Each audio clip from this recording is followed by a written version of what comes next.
Audio Jungle.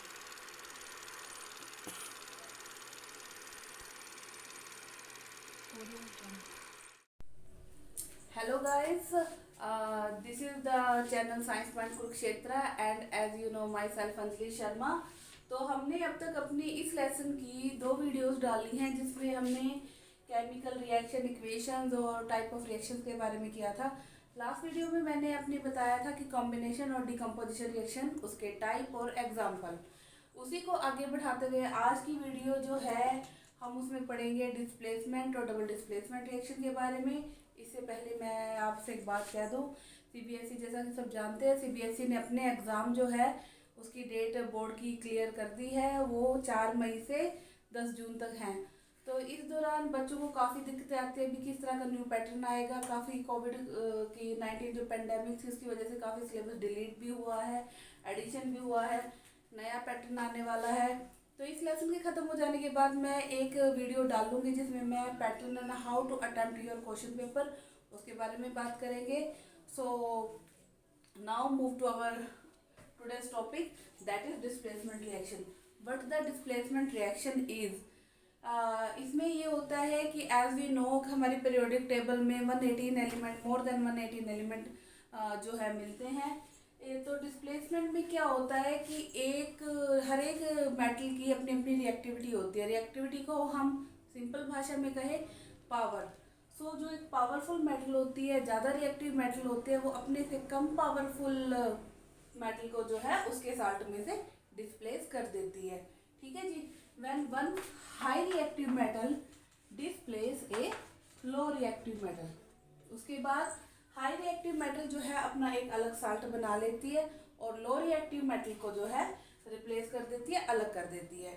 इसका आज हम जो एग्जांपल लेंगे ये बहुत ही फेमस एग्जांपल है, that is when iron is react with copper sulphate which is of blue colour, then after a while iron displace the copper from itself and it form iron sulfate and release the copper। इसके लिए एक बड़ी famous activity आपके NCERT की book में दे रखी है। मैंने सेम चैनल पे इसकी एक डिटेल्ड वीडियो एक्सपेरिमेंट करके डाली हुई है, you can go through that.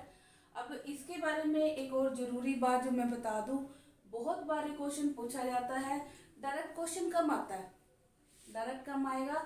Question कैसे आता है, why the blue colour of the solution get faded, solution का ब्लू कलर फेड क्यों हो गया, या फिर आयरन जो है उसकी आयरन के साथ क्या हुआ, उसकी कलर उसका रंग भूरा क्यों हो गया जब आपने उसको कॉपर सल्फेट में डाला।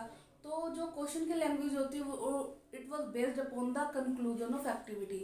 ऑब्जर्वेशन जो हम करते हैं एक्टिविटी में उसकी लैंग्वेज में क्वेश्चन ज़्यादा आते हैं बच्चे।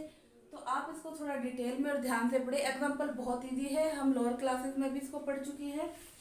आयरन जो है कॉपर सल्फेट को यहाँ से डिस्प्लेस कर देगा और ये बन जाएगा आयरन सल्फेट और कॉपर। वैसे ये ब्लू कलर कलरलेस हो जाएगा, जब भी काफ़ी देर तक पड़ा रहेगा तो ये हल्का सा पेल ग्रीन कलर का हो जाएगा। सिर्फ आयरन ही नहीं, कॉपर से जितने भी और ज़्यादा मेटल हाईली रिएक्टिव है वो भी इसको इसके साथ में से डिस्प्लेस कर देंगी। फॉर एग्जाम्पल आयरन के अलावा लेड और जिंक, ये दोनों मेटल्स भी ऐसी हैं जो कॉपर को उसके साल्ट से डिस्प्लेस कर देंगी। हमारा नेक्स्ट जो टाइप है this is double displacement reaction. Double displacement reaction जो है वो क्या चीज़ है, इसमें क्या होगी, डिस्प्लेसमेंट 2 तरह की होगी।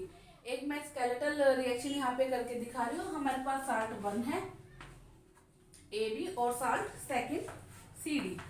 इसमें एनायन कैटायन है। तो इसका जो एक आयन है इससे डिस्प्लेस हो जाएगा और इसका जो एक आयन है इससे डिस्प्लेस हो जाएगा। रिजल्टेंट प्रोडक्ट के तौर पे हमें मिलेंगी, ए जो है वो सी के साथ जाएगा AC, और जो दूसरा है वो चला जाएगा के साथ, इट विल फॉर्म दिस। तो यहाँ पे जो डिस्प्लेसमेंट हुई है वो डबल तरह की हुई है। इसमें मैं यहाँ पे थोड़ी करेक्शन कर दूँ। तो ये जो डिस्प्लेसमेंट है, ए जो है वो चला गया डी के साथ और बी चला गया सी के साथ। इसी स्केलेटल रिएक्शन के पैरेलल हम जो एग्जांपल ले रहे हैं, हमने 2 टेस्ट ट्यूब ली। एक में हमने सॉल्यूशन बनाया सोडियम सल्फेट का, ये कलरलेस सॉल्यूशन होगा। दूसरा हमने बनाया बेरियम क्लोराइड का। दोनों टेस्ट ट्यूब में हमने दोनों सॉल्यूशन डाल लिए। जब आप दोनों सॉल्यूशंस को मिक्स करेंगे तब बॉटम पे एक वाइट कलर का पाउडर बैठ जाएगा। क्यों बनेगा? क्या सोडियम क्लोराइड बनेगा, ये पानी में सॉल्युबल है। ओके, इसके साथ साथ बनेगा बेरियम सल्फेट। बेरियम सल्फेट जो है एक अनडिजोल्व सोल्यूट के रूप में टेस्ट ट्यूब की बॉटम में बैठ जाएगा। यहाँ पे आप एक नई टर्म पढ़ते हैं, प्रेसिपिटेट। प्रेसिपिटेट क्या है? केमिकल रिएक्शन होने के बाद एज ए प्रोडक्ट हमें कोई ऐसा साल्ट मिलता है जो सॉल्यूशन में सॉल्युबल नहीं होता, वो अनडिजोल्व फॉर्म में बॉटम बीकर या जो भी आपके पास वेसल है उसमें नीचे बैठ जाता है। दैट्स व्हाई आप डबल डिस्प्लेसमेंट रिएक्शन को प्रेसिपिटेशन रिएक्शन भी कहते हैं। ठीक है जी। आपकी ही एनसीईआरटी की एक्टिविटी 1.2 है जिसके अंदर आपसे एक एक्टिविटी की ऑब्जर्वेशन के बारे में पूछा गया था। मैंने ये एग्जांपल वहीं से उठाया है। ये भी डबल डिस्प्लेसमेंट का और प्रेसिपिटेशन रिएक्शन का एग्जांपल है। इसमें क्या पूछा गया है? क्या जब आप लेड नाइट्रेट को पोटेशियम आयोडाइड से रिएक्ट करेंगे तो क्या मिलेगा?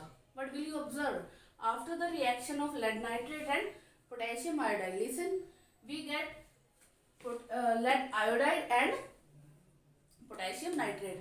Potassium nitrate is highly ionic, so it will get completely dissolved in water, but our lead iodide is settled as yellow precipitate. Okay, so this is also one in the second example of this one, that is double displacement. Here you can see lead is go for the iodine and potassium go for the nitrate. So in the previous year exam I had observed one question. They were asking rather than barium sulfate some other example of the displacement, double displacement and precipitation reaction of the example. उन्होंने कहा था कि ये जो sodium sulphate और barium chloride, इस example के अलावा एनसीईआरटी का ही कोई और एग्जाम्पल दीजिए प्रेसिपिटेशन रिएक्शन के रूप में। तो आप उसका आंसर ये है। ठीक है, मैं फिर से रिपीट कर रही हूँ। अगर आपको कहीं भी दिक्कत आती है आप वीडियो को पॉज करें और उसके बाद hello guys, now we are moving to our next topic, oxidation and reduction reaction. Collectively हम इनको रिडॉक्स रिएक्शन भी कहते हैं। So first of all we understand why is it called redox. As we know red is stand for reduction and ox is stand for oxidation. तो इनको short term में हम क्या कह देते हैं? Redox reaction. ठीक है जी। अब ऑक्सीडेशन एंड रिडॉक्स होते क्या है तो मैं आपको बता दूं, oxidation is gain of oxygen, oxygen का gain and loss of hydrogen. ये दोनों चीजें किसके लिए आती हैं? ऑक्सीडेशन के लिए आती हैं, राइट। ऑक्सीडेशन क्या है? ऑक्सीजन का आना या फिर हाइड्रोजन का लॉस होना। एग्जैक्टली वाइस वर्सा जो है वो रिडक्शन के लिए होता है, मीन्स गेन ऑफ हाइड्रोजन और loss of oxygen is reduction. So हम यहाँ पे एक एक्टिविटी है, हमने एक चाइना बॉल लिया, उसमें थोड़ा कॉपर पाउडर डाला जो कि ब्राउन कलर का होता है। फिर हमने उसको वालकोज पे ट्राइपॉड स्टैंड पे रख के बर्नर की हेल्प से उसको हीट किया।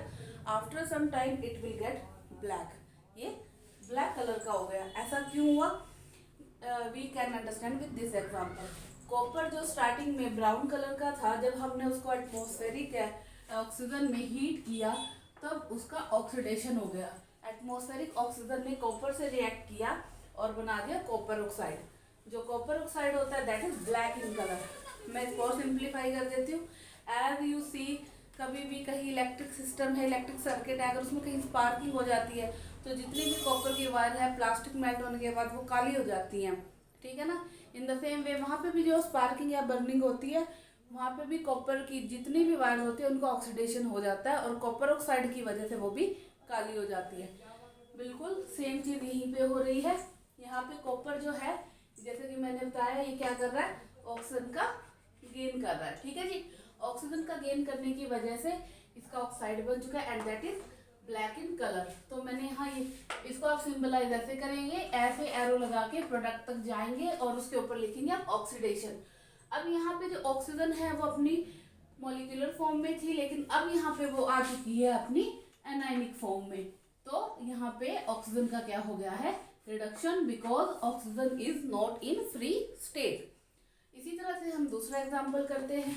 जब हम ये जो कॉपर ऑक्साइड है जो कि ब्लैक कलर का है, जब हम इसके ऊपर से इसको हाइड्रोजन से रिएक्ट कराते हैं तो हाइड्रोजन इसके अंदर से सारी की सारी ऑक्सीजन खींच लेता है। ठीक है जी। तो दोबारा से कॉपर ऑक्साइड कॉपर में कन्वर्ट हो जाता है, यानी कि अब ये हो गया ब्राउन कलर का। अब लॉस ऑफ ऑक्सीजन हुआ है, as I told you before, loss of oxygen is called reduction. तो यहाँ पे कॉपर का हो गया रिडक्शन। मैं दोबारा से कह रही हूँ, लॉस ऑफ ऑक्सीजन और gain of hydrogen is reduction, vice versa gain of oxygen and loss of hydrogen is oxidation. ठीक है जी। तो कॉपर में से ऑक्सीजन चला गया, यहाँ पे अकेला कॉपर रह गया, इसका रिडक्शन हो गया। In the same way complementary hydrogen ने वो ऑक्सीजन ले ली, बन गया वाटर और इसका हो गया oxidation. 2 more examples are also given in your book. Here is zinc oxide को जब हम कार्बन कॉक से रिएक्ट कराते हैं तो वो इसके अंदर से ऑक्सीजन खींच के कार्बन मोनोऑक्साइड बना देता है। आप इसको थर्ड लेसन में बहुत डिटेल में पढ़ेंगे। ठीक है जी। तो यहाँ पे आपकी जिंक ऑक्साइड का रिडक्शन हो गया, वो बन गया है जिंक। कार्बन का ऑक्सीडेशन हो गया, वो बन गया है carbon monoxide. Other example is manganese oxide को जब आप HCl हाइड्रोक्लोरिक एसिड से रिएक्ट करवाते हैं तब इसके अंदर से वो ऑक्सीजन लूज हो जाती है। मैंगनीज अपनी ऑक्सीजन लूज कर देता है और क्लोराइड बना देता है, दैट इज मैंगनीज क्लोराइड। और जिससे इसका क्या हुआ, इसमें से ऑक्सीजन का लॉस हुआ ना, ऑक्सीजन यहाँ है, यहाँ नहीं है, तो हम इसको कहेंगे कि मैंगनीज, अकेले मैंगनीज नहीं, कंप्लीटली पूरे मैंगनीज ऑक्साइड का हो गया है रिडक्शन। ठीक है जी। अब यहाँ पे देखिए हाइड्रोजन क्लोराइड, हाइड्रोजन जो क्लोराइड है यहाँ पे ये 2 स्प्लिट हुआ है, कलेक्टिवली यहाँ पे क्या हुआ, ऑक्सीजन आ गई है, ऑक्सीजन हाइड्रोजन के पास आई है तभी क्लोरीन गया, तो इसका क्या हो गया है oxidation. Okay, now rest of the lesson will be completed in the next video. Thanks for watching.